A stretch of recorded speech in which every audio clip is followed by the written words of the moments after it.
Kevin Liptak is out front with everything we know about how the ruse was pulled off.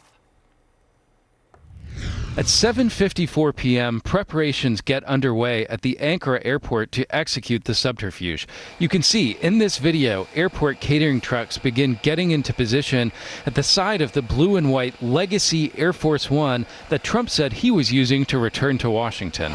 At 8:24 p.m., Trump's motorcade arrives to the tarmac. As it speeds towards Air Force One, another smaller plane, a C-32A, is parked nearby. This shot is the best vantage of how the two planes are positioned on the tarmac. As the motorcade rounds the corner, you can see the two catering trucks at the side of the jumbo jet lifted up on hydraulics to doors on the right side of the plane. A few minutes later, Trump climbs the staircase and waves before entering his cabin. You can see the catering truck right there beneath the fuselage. At the back of the plane, reporters and staff line up to get on board. Once they're in their seats, the Secret Service tells them to keep their window shades down. Agents even come to the cabin, which faces out toward the smaller C-32A, to make sure all the shades are lowered. And this is when the shell game begins. A U.S. official says Trump was whisked off the plane and into a waiting catering truck. At 8:28 p.m., you can see a man in a suit climbing into the truck's cab. The container is lowered and the truck pulls out a minute later. The truck drives away from the bigger plane across the tarmac and pulls up to the C-32A. By zooming in, you can see it right there behind the engines. A person in a suit steps out of the cab, walks to the stairs, and gets on board. The bigger plane, now without the president on board, takes off at 8:44 p.m., passing right past the smaller plane with Trump inside. The smaller plane taxis away a minute later. As for the third plane, the Boeing 747 donated by Qatar, which Trump has been using in the U.S. and actually flew to Turkey on, it departed a few hours earlier, which can be seen here with the other two planes. Trump claimed at the time he wanted to show it off to troops in England. Flight tracking data shows that former Qatari jet landed at Mildenhall Air Force Base in the United Kingdom at 6:26 p.m. local time.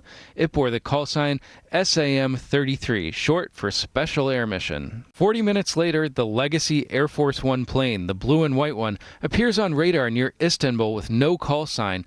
Tracking data shows that as it flies over Romania, the plane begins using the call sign AF-1 for Air Force One, though the president was not on board. It lands at Mildenhall at around 10:29 p.m. local time. The smaller plane, the one Trump is actually on, doesn't show up on publicly available flight trackers, but video from YouTube shows it landing at Mildenhall at around the same time as the bigger plane. We don't know exactly how Trump moved from the smaller plane to the bigger one, but it took about 20 minutes for reporters to get off the plane once it had touched down, plenty of time for President Trump to sneak back on board. By 10:56 p.m., Trump can be seen descending the stairs of the Legacy Air Force One, this time in view of the cameras. He walked across the tarmac slowly back to the Qatar jet for the flight home to Washington. On the way home, he was asked about some of the unusual security precautions. Because you're probably on a dangerous flight because of the sleaze bags that we have to deal with. But if I go, you go,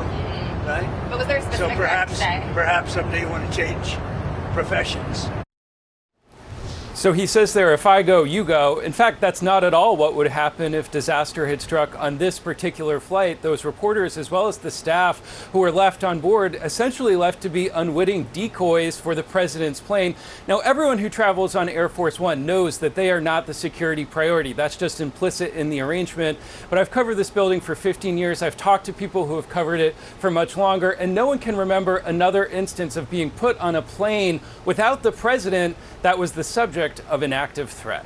President Trump confirms the report of a secret plane swap in Turkey last month because of a threat from Iran. But he left his Secretary of State and Treasury Secretary behind. It was really as per the military, and I just have to do what they say. They go for safety, and I have to do what they say. Why was it too dangerous for you to fly on Air Force One, but well, not I don't too know. dangerous I for think the press? actually the plane that I flew on was at greater risk. I think it was at greater risk because that would be the plane I think that they would be more likely to go for.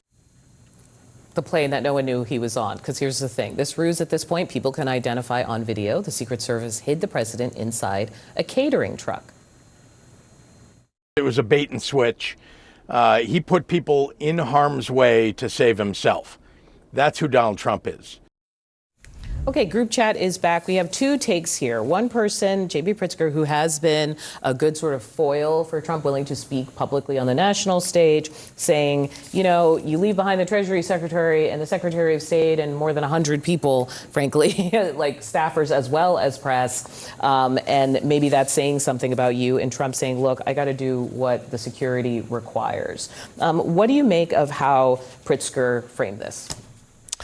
I mean, I think it doesn't. The problem here, I think, for Trump is that it doesn't pass the ridiculous test, right?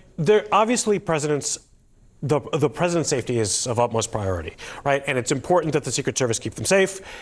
That being said, if they propose a plan to the president that seems ridiculous, a president can always say, I'm not doing that, figure something else out. And I think what we saw here is sort of Trump being the most elemental Trump he could be, which is that he doesn't really care about anyone else. I think he figured that the optics would never be exposed and this would remain a secret. But I think the image of him sort of crouching on a catering truck, you know, at the expense of the safety of everyone else is not a good one. And I think Pritzker has a point. People were trying to ask questions of Marco Rubio about this, the Secretary of State, and many other jobs. Here he is. Mr. Secretary, did you put Americans at risk by having them fly in Air Force One when it was under threat? How persistent is that threat to the president? He has a lot of jobs. He sure does. I wish he was on the catering truck as well, just theoretically. But talk about this take. Look, I think I agree that this called for more introspection, but it's also consistent with the level of introspection we've seen from this president. Does it seem plausible that he was told to do this by security and he just did it? Absolutely. That makes a lot of sense to me. I think that the big mistake here was that the media and others were not briefed before opting into this. Apparently, they were told to bring down the shades, just no reason. Yeah, and it seems like there were no other details.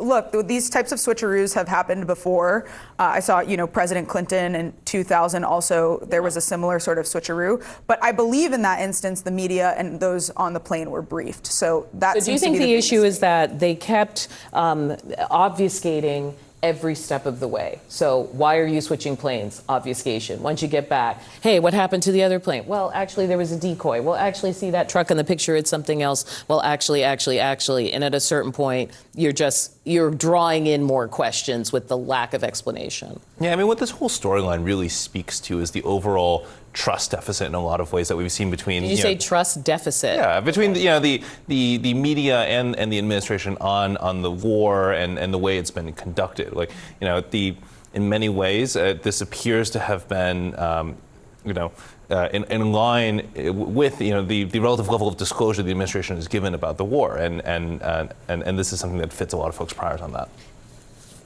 It just adds to the ridiculousness that this administration, I mean, if the president thinks his life is constantly at risk, and we know that there have been Iranian threats on the president's life. And multiple actual assassination attempts. I mean, that's my thing. I kind of feel like if I've had multiple assassination attempts and someone says, get in this truck, I get in the truck. I'm not necessarily like, should you ground the other plane? Let's have a logistics meeting about this. Like, I actually am not sure I totally agree with the sort of panic about this. Yeah. Well, but also remember, we don't really know at the base of this how much the fact that he took a plane from the Qataris that was not fully prepared to carry the president factors into this. This plane is a pain. He started a war. He started a war of choice in the country next door to the one he was departing from, and he couldn't take the plane that he corruptly took from the Qataris because they rushed it. He couldn't be patient enough for the next plane, and so at the end of this, we don't really know what was behind it, but they have not explained whether or not this corrupt deal